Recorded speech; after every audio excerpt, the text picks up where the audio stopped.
মেয়ে হলে একটা, ছেলে হলে দুইটে। মোটা তাজার কোনো হিসাব নেই। কানা হোক, খোড়া হোক, ল্যাংড়া হোক, প্রাণী যেন জাম থাকে। কথা বুঝতে পারেননি? এটা নেকির কাজ নয়, এটা হলো বাপের জিম্মেদারি। বাপ যে ছেলে মেয়েকে উপার্জন করে খাওয়াবে, তার এটা একটা। বুঝাতে পারি না মনে হয়। 14 দিনে 21 দিনে জীবনে একদিনে হিসাব করবেন না। গরু লাগবে না, উট লাগবে না, ছাগল ছাগি, ভেড়া ভেড়ি, দুম্বা দুম্বি, কানা হোক, খোড়া হোক, ল্যাংড়া হোক, 2 মাসের হোক, 3 মাসের হোক, 6 মাসের হোক, যেভাবে আপনার সহজ।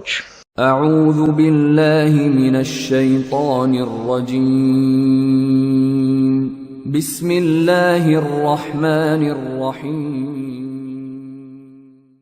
জীবনে একদিন আকিকা নেই, এইসব নীতি বাতিল। জীবনে একদিন আকিকা, এটাও নেই। আব্দুর রাজ্জাক সাহেব, তাহলে যে 7 দিনের দিন আকিকা দেওয়া হয়নি, এখন বলেন আল্লাহ ভুল হয়েছে, মাফ করো, আর কোনো কথা নেই। গরু দিয়ে আকিকা চলবে না, উট দিয়ে আকিকা চলবে না, ছাগল ছাগি, ভেড়া ভেড়ি, দুম্বা দুম্বি, এই 3 শ্রেণীর প্রাণী, এই 6টা দিয়ে আকিকা চলবে। দাঁতের কোনো শর্ত নেই, সুন্দর হওয়া শর্ত নেই, মোটা তাজা শর্ত নয়, ওগুলো সব কুরবানির ব্যাপারে। কুরবানি হচ্ছে নেকি।